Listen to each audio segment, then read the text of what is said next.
Good morning and welcome to the Core Connection. I'm Mira Rubin here with you on Enlightened World Network. And today's topic is the supernatural. In other words, things that sort of defy our conventional expectation. But before we get started, let's just take a minute to get settled in and present. So let's take a deep breath in through your nose, hold it, and just feel the vitality of pure oxygen coursing into your lungs, through your bloodstream, into all your cells, into your organs, and enlivening your body. And exhale any tension in your neck or your shoulders, your back, your hips. And now let's take another deep breath in through your nose.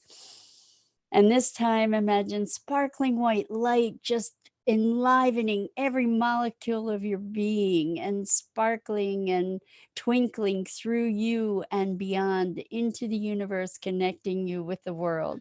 And now let's just gently press our palms together.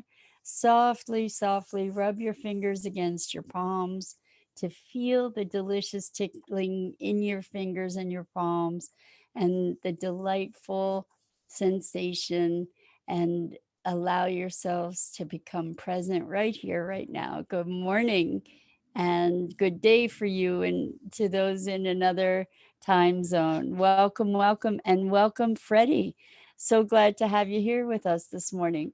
So I'm just excited to talk about the supernatural, or occurrences that are not explainable through our conventional perceptions.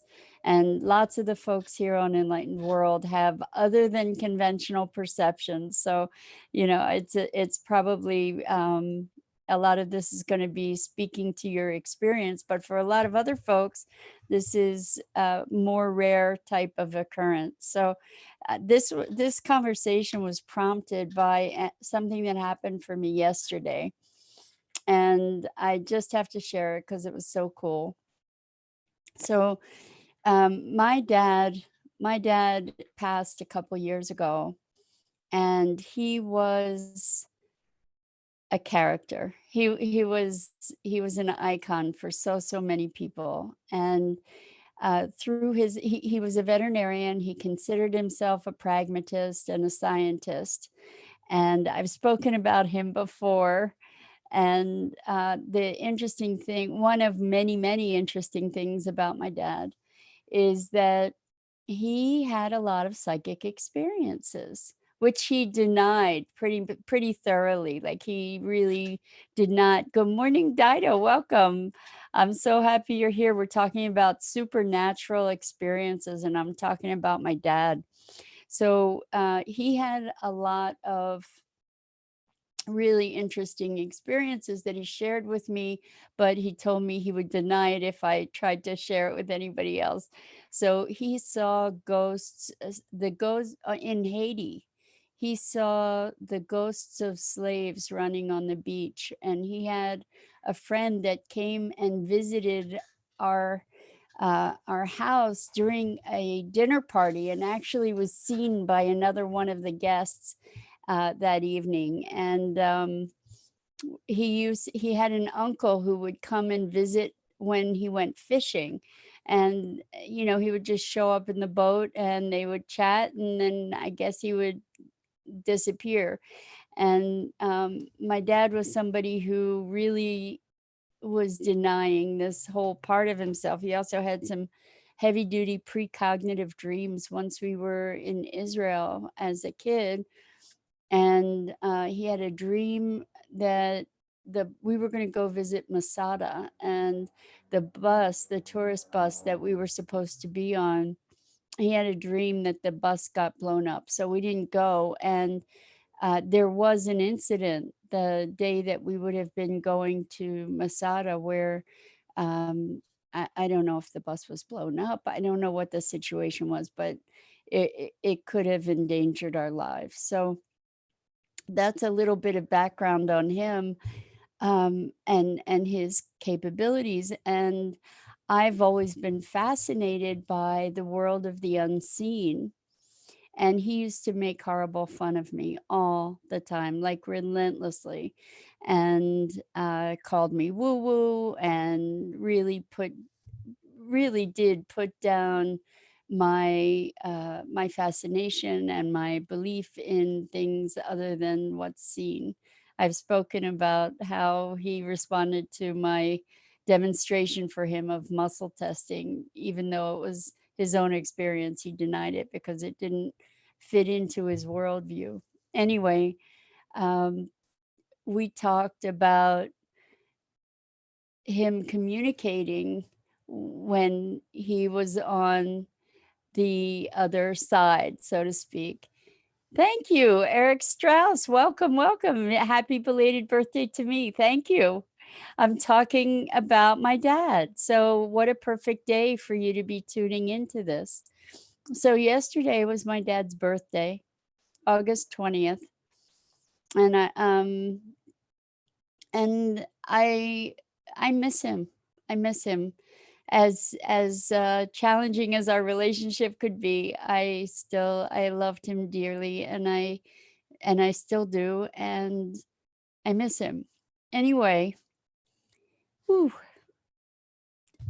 lots of emotion coming up. So I haven't really had a chance to process this. So Eric, you'll find this really pretty interesting, I think. So yesterday, last night, early evening, I was looking at my calendar for a moment, and I noticed I the notification for my dad's birthday. And of course, it was there all day, but it just took my attention in this moment last night. And um, immediately after I saw that notification, the phone rang, my cell phone rang, and it was a number I didn't recognize. It was another Philadelphia number. I live in Philly. And usually I do not pick up these phone calls from, because they're typically from uh, people soliciting some kind of business or whatever. Anyway, for whatever reason, I picked up the call, and the guy on the other side says, "Hi." And I said, "Hello?" He said, "It's me." I said, "Who's me?" And he said, "It's Dad." And I just was taken aback, and I said, and then he said, "Is this Sarah?" And I said, "No, I think you have the wrong number." And he hung up. But it was such a moment to, I mean, clearly, I had just looked at my dad's birthday notification.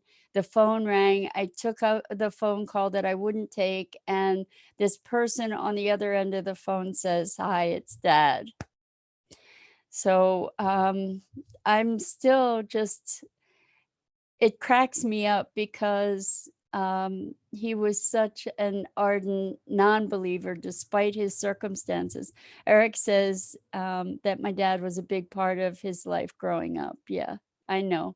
Eric and I knew each other from before we were born because our families were friends and we kind of grew up together. So yeah, he was a big part of your life, and I'm celebrating him, and we get to do that together too. Anyway, I I love these kinds of experiences, and I had my nephew was visiting yesterday, and I told him about this event. He showed up after it happened, and he he was like, "Why hasn't he contacted me? I miss him." And I told him about it. I said, "This is so weird." He said, "For anybody else, it would be weird. For you, not so much, because these kinds of things happen with."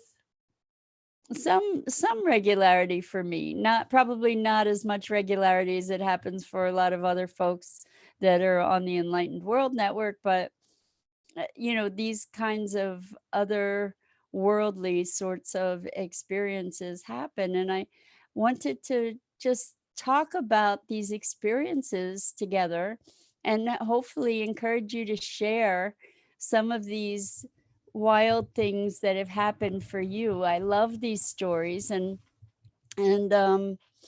they kind of give me an extra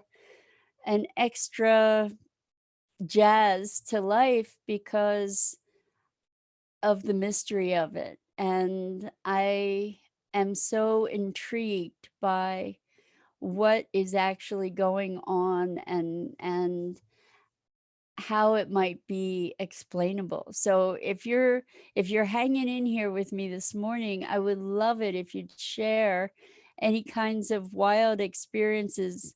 Love you too, Eric. I'm glad you stopped in. Have a great day, and it was awesome to have you here to celebrate my dad today.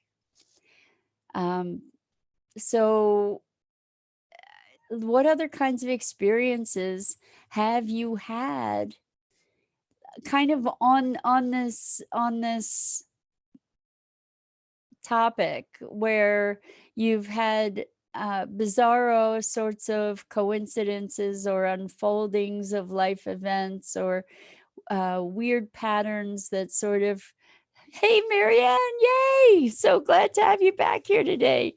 It really cool story, right? Thank you. And I'll bet you have some stories to share yourself. I'd love to have you share that with us and be part of the conversation and be awesome. Another story like this that I have is from when I was in college, and I was living in a house with a bunch of other people, and I lived in the attic of this. I had the attic floor, and there was a doorway and then stairs to come up to the attic, obviously, and uh, I had some windows there, and it was a really nice space. But one day in the summer, I was up in the attic and I was looking through a book that my grandfather had given me, my mom's dad.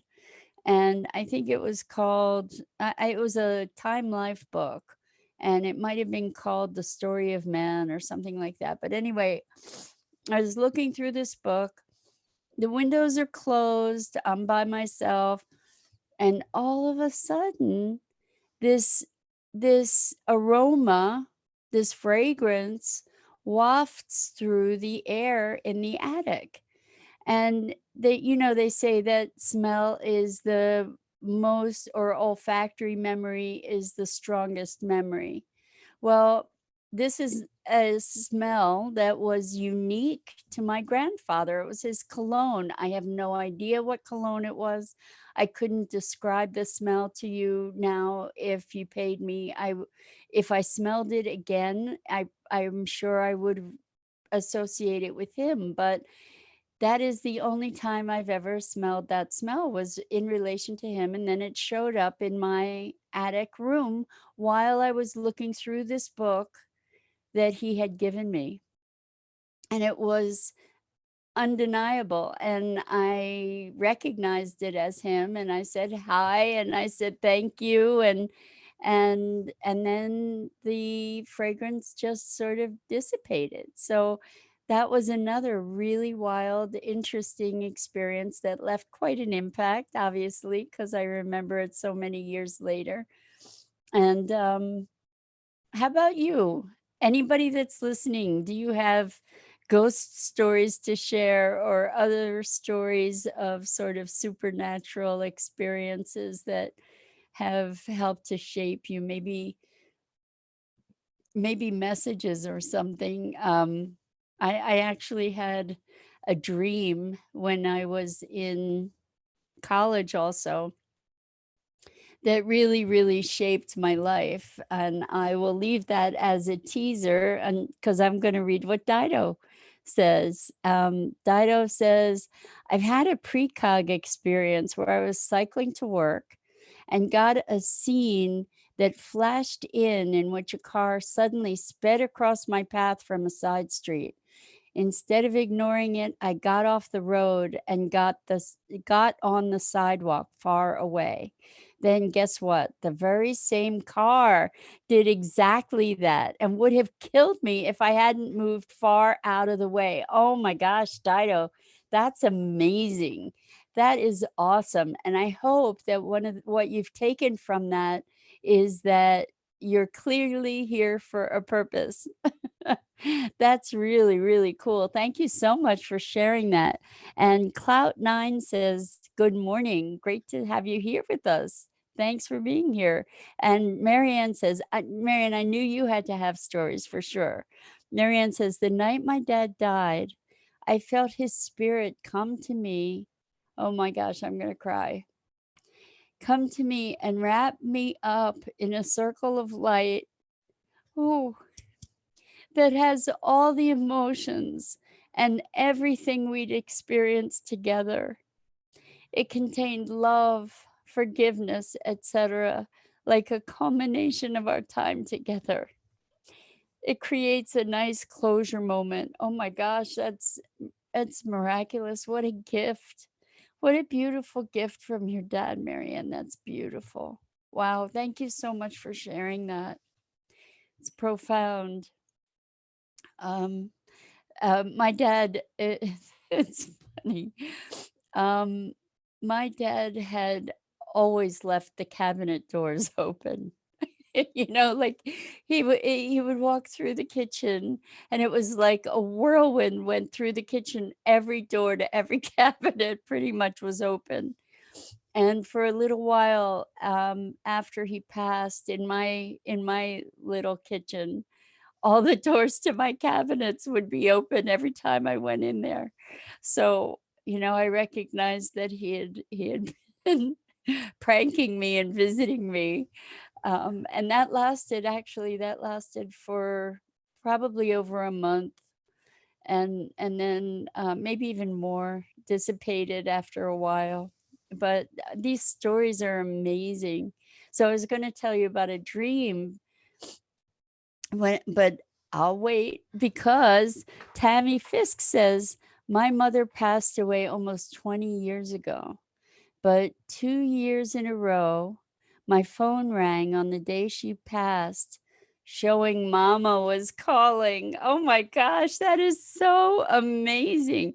And she says, "No contact in my phone labeled mama." And we did pick it up, but there was no one there. Well, if there was no one there you could hear, at least that's probably the case, Tammy. That's amazing. I love it, love it, love it. Share your stories. This is such fun. The magic and mystery of the world beyond our view, right? I love it. So please, anybody else with stories, share them. This is awesome. So when I was in college, I was kind of struggling to decide what direction to go, what to do, and I had I had uh, gone started at art school. I dropped out of art school because I started having a restaurant. I The restaurant was a disaster ultimately. So I went back to school, and when I was going back to school, I was thinking about what am I doing, like what do I want to major in? I was in art school. And I had a dream. And in the dream, I was doing work in bronze. And I went to the instructor who taught that class, and I said, "I don't wanna have to be responsible for anything, but I had this dream and I wanna take your class."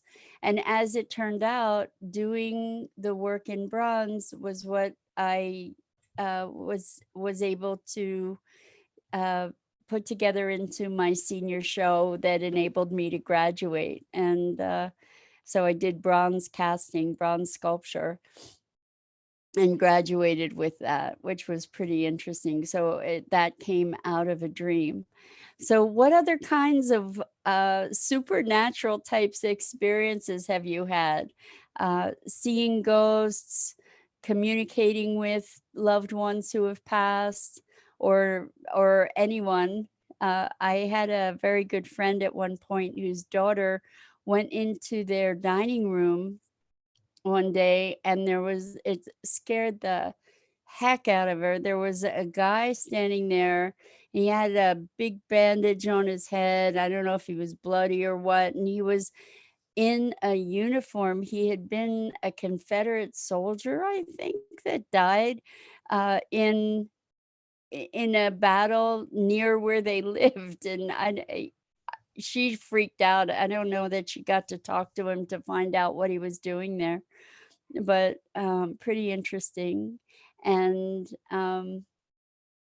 let's see, there was another story I was thinking of to tell you, but I'm not remembering it at the moment. If you have other stories about these, wild experiences of communications from folks from, beyond the pale, or other interesting precognitive experiences you may have had, interesting dreams that have shaped you. I find it so interesting to be thinking about these kinds of occurrences and what the implications are for the nature of the universe. Like, what is the nature of the universe that this stuff can occur and actually occur with some regularity? Really, we're just a few folks today already chiming in on these remarkable experiences that you've had. So what is the shape of the universe that permits this? What's an explanation of how all of this works? And I've spoken about him before, but Nassim Haramein is a unified physicist. He's creating unified field theory uh, or the unified theory of physics, where everything is connected to everything else. And so many of us who are spiritually oriented already know this, right? But science is finally getting around to proving it.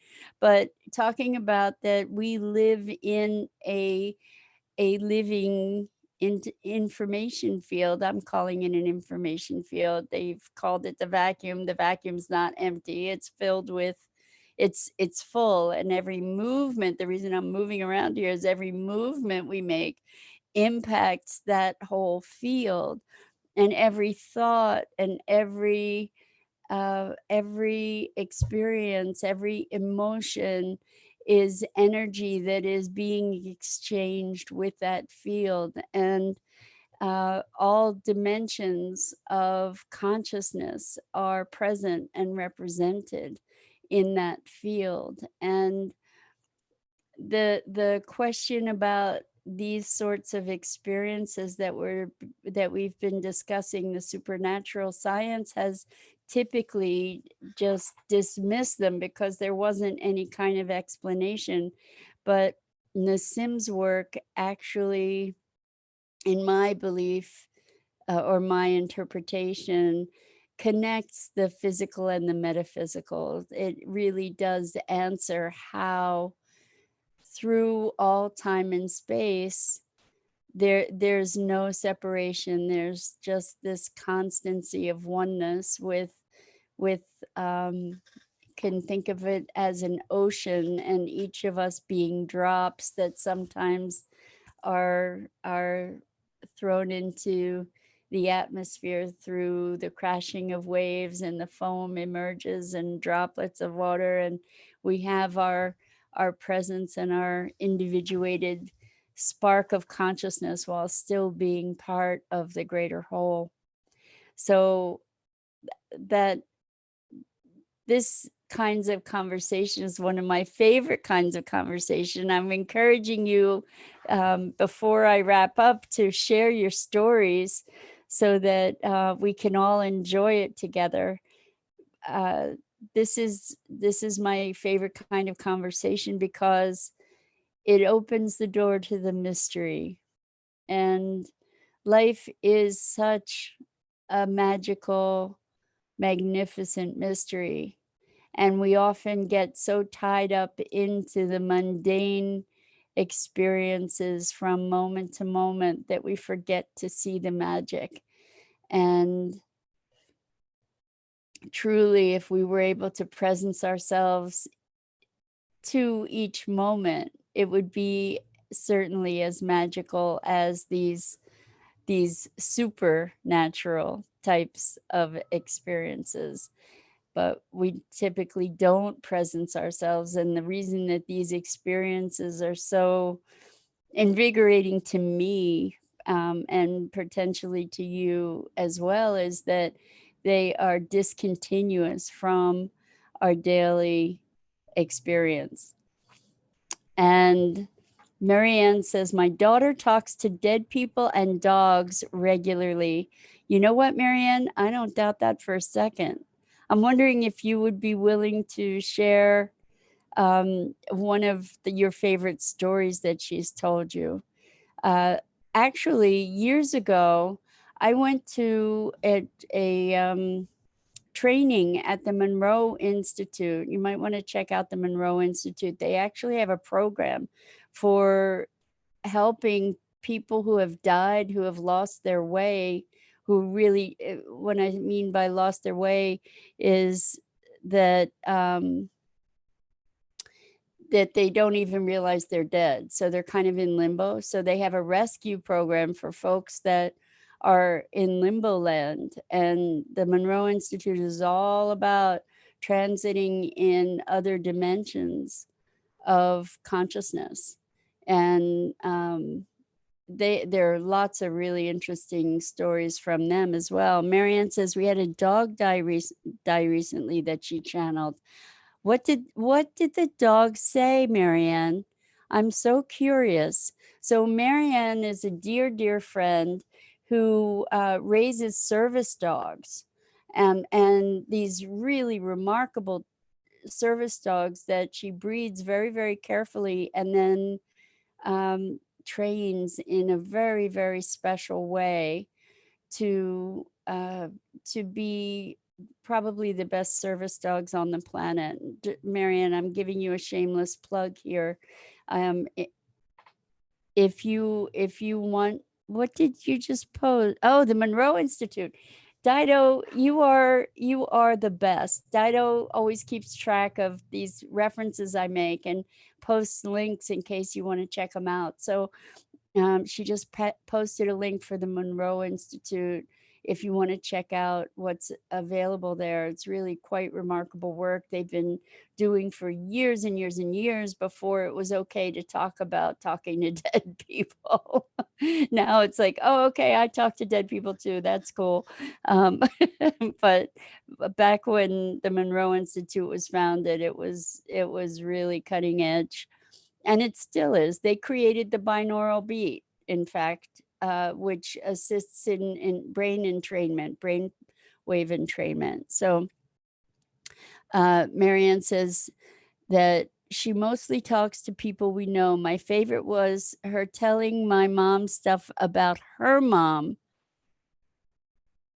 and she had some great messages. That's really, really cool. Really cool, Marianne. So she's pretty psychic. She's a pretty intense channel. Marianne, if you're raising dogs still and you want people to know how to contact you, please feel free to post that, because your dogs are such a gift to people. What the love that you pour into them and the training that you give them. Um, Marianne says, thank you. The dog just wanted us to know she was around, which you already knew, and that she was watching over us still. Okay. And Marianne is no longer raising dogs for service animals. Well, I am quite certain that you have impacted so many people's lives so deeply with the animals that you bred and trained and loved so dearly. So much gratitude for you for that, to you for that. And Dido says, it says about the Monroe Institute, it says, journey into the afterlife realm to assist others in this life and beyond to deepen your understanding of life, death, and self. If you have an opportunity to do the programs that are offered by the Monroe Institute, I don't even know if they're still offering them. I'm presuming they are, but it was phenomenal. It was really a wonderful, eye-opening, consciousness expanding experience. So, anyway, anybody have any more stories before we wrap up for the morning? This was such fun, and I so appreciate your playing here with me. This is one of my favorite playgrounds. I love this stuff. Um, I'm just thinking about other experiences that I might be able to share with you.